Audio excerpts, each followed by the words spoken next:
Ukraine युद्ध के बीच रूस की घेराबंदी करने में जुटे नेटो को उस वक्त बड़ी सफलता हाथ लगी जब तुर्की ने स्वीडन और फिनलैंड को इस सैन्य संगठन में शामिल किए जाने का विरोध छोड़ दिया।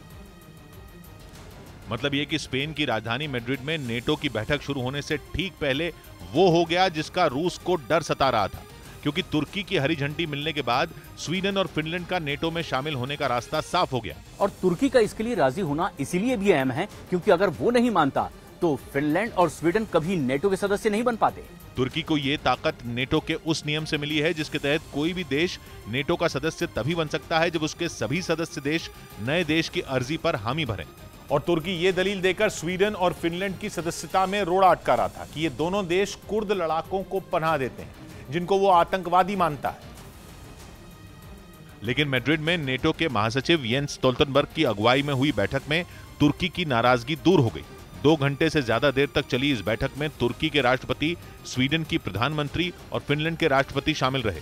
पश्चिमी मीडिया ने दावा किया कि इस बैठक में तीनों देशों के बीच इस बात पर सहमति बन गई कि वो एक दूसरे के लिए खतरा बने लोगों पर सख्त रुख अपनाएंगे, जिसके लिए एक समझौते पर हस्ताक्षर भी किए गए। मतलब तुर्की को वो मिल गया जो वो चाहता था, इसीलिए उसने भी स्वीडन और फिनलैंड के लिए नेटो की सदस्यता का रास्ता साफ कर दिया।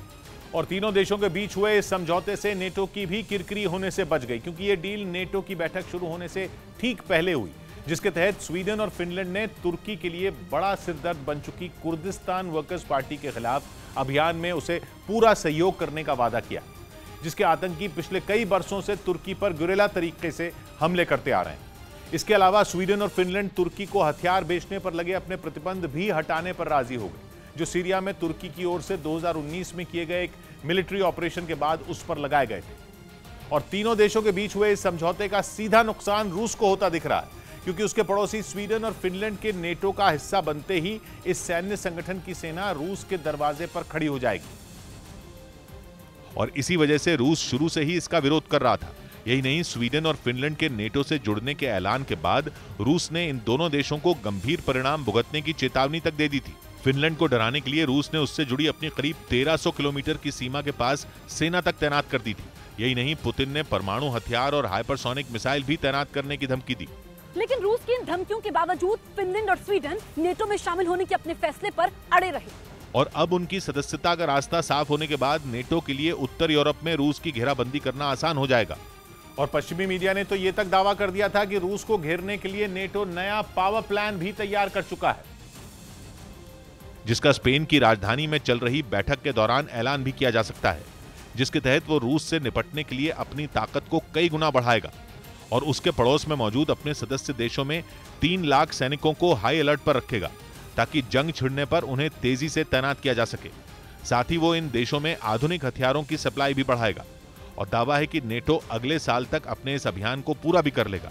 खबर है कि इस पावर प्लान पर भी मैड्रिड में चल रही बैठक में सभी नेटो सदस्यों के बीच सहमति बनने की उम्मीद है, जिसका संकेत अमेरिका के राष्ट्रपति बाइडेन के एक ट्वीट ने भी दिया, जिसमें उन्होंने दावा किया कि स्वीडन और फिनलैंड के जुड़ने से नेटो मजबूत होगा और उसका वो प्लान पूरा होने में मदद मिलेगी जिस पर बैठक में फैसला होना है। मतलब यह कि नेटो की तैयारियों को लेकर रूस की आशंका सही साबित होती दिख रही है, क्योंकि वो पहले भी आरोप लगा चुका है कि अमेरिका और नेटो अपने मंसूबों को कामयाब करने के लिए स्वीडन और फिनलैंड का इस्तेमाल कर रहे हैं। रूस ने यह आशंका भी जता दी थी कि इन दोनों देशों के सदस्य बनने के बाद नेटो वहां अपना मिलिट्री बेस बना सकता है। इसीलिए रूस ने नेटो की बैठक शुरू होने से ठीक पहले अपने तेवर कड़े कर दिए थे और बेलारूस में परमाणु हथियार दागने की ताकत रखने वाले इस्कंदर मिसाइल सिस्टम की तैनाती का ऐलान कर दिया था। साथ ही उसने बेलारूस को उसके लड़ाकू विमानों को परमाणु हथियार से लैस करने में मदद करने का भी भरोसा दिया था। लेकिन जब तुर्की ने रूस को झटका देते हुए स्वीडन और फिनलैंड के नेटो से जुड़ने का रास्ता साफ कर दिया, तो तुर्कमेनिस्तान के दौरे पर पहुंचे पुतिन का गुस्सा एक बार फिर 7वें आसमान पर पहुंच गया।